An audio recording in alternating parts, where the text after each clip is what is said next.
My name is Vera Cox, and this is task number 36 for vet 220, placing an IV catheter in a cephalic vein in a canine. I have my tape here. My supplies are on the table on this little tray. I have my vet wrap. I have chosen a 22 gauge catheter for a dog this size. She's a medium sized.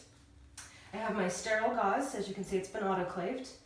And I have my my injection port cap that I'm going to go ahead and open a little bit just to have it prepped and ready to be accessible. And then I also have my heparin, which has been diluted to 1,000 units per 250 to 500 mLs of normal saline. In these bowls I have my chlorhexidine, and then this one has the alcohol gauze in it. Alright, so I'm going to go ahead and start shaving. I have a number 40 clipper blade.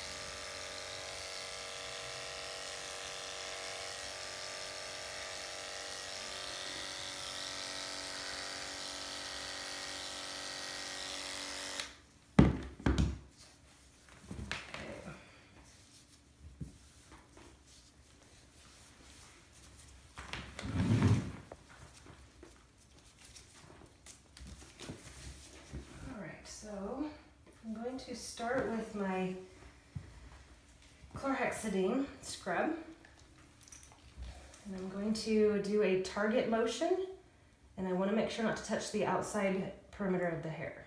So I'm going to go in a circular motion without coming back to the center where I'm going to insert that catheter. Next I'm going to go with my alcohol gauze. Once again, using the target motion, going all the way around.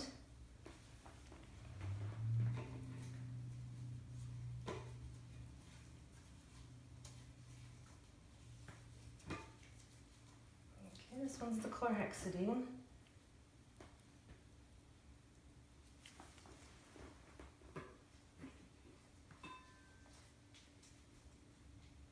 And this is the alcohol one.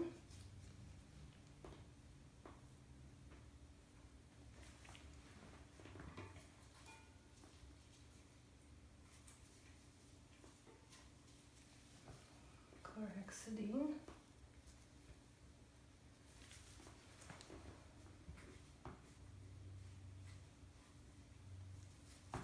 And then the alcohol.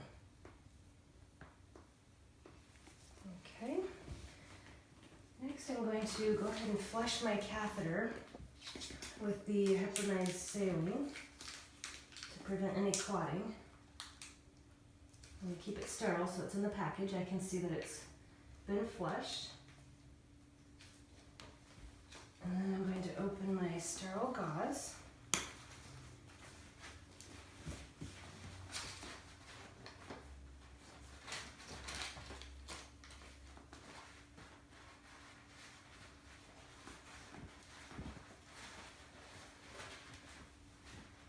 Okay, and I want to place my sterile gauze at the distal end of where I'm going to be placing my catheter to prevent it from getting contaminated with the hair. Right.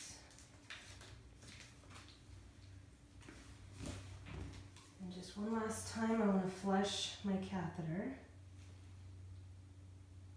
Okay.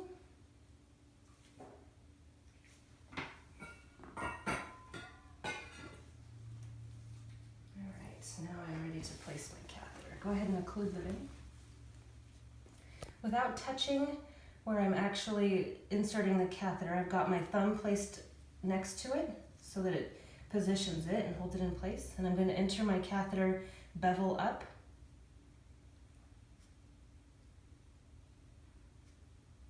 And watch for a flashback. I have flash. I'm going to thread my catheter through now.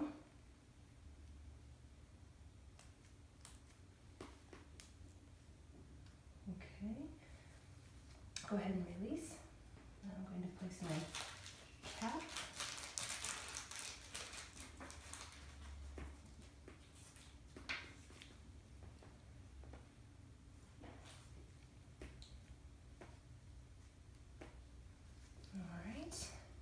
And I'm going to place one piece of tape on now for security, and then I want to flush it to make sure that it is still in the vein.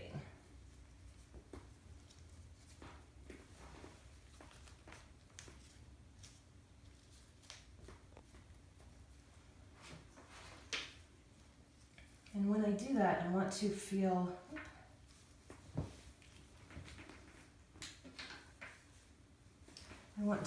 up above to make sure that it's not blowing up there.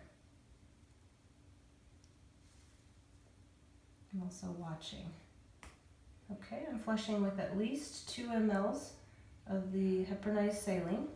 As you can see, it is a patent catheter. Now I want to secure it with more tape.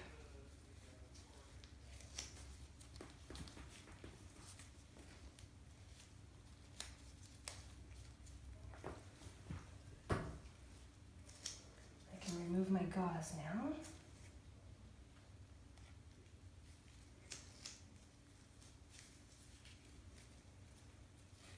All right, you want to make sure when you're putting the tape in not to put it too tight. It can constrict that leg. All right, and then in our clinic we use red for stop, some red vet wrap to make sure that we all know this animal has a catheter. Okay, now that the catheter is placed, I want to mention a couple of things to watch for when an animal has their catheter in. You want to make sure that there's no swelling above or below that catheter placement. You want to check the toes and make sure that they're not cold or a purple or bluish color. You want to make sure that it's not being constricted. And you also want to make sure there's no swelling up above. Putting in a catheter in a cat, sometimes you get a little close to the elbow crease. That can kink the catheter, and that obviously will not allow it to flow properly. Some things to do to avoid the animal from getting to the catheter is spraying on a product called bitter apple, which has a bitter taste. You want to make sure you don't saturate the catheter. Once again, we want to keep it as dry as possible. Or you could put an e-collar around their neck in order to make sure that they cannot reach that catheter. And the most important thing is periodically checking on that catheter throughout the day, making sure that you're monitoring the leg as well as the animal's comfort as far as that catheter in place.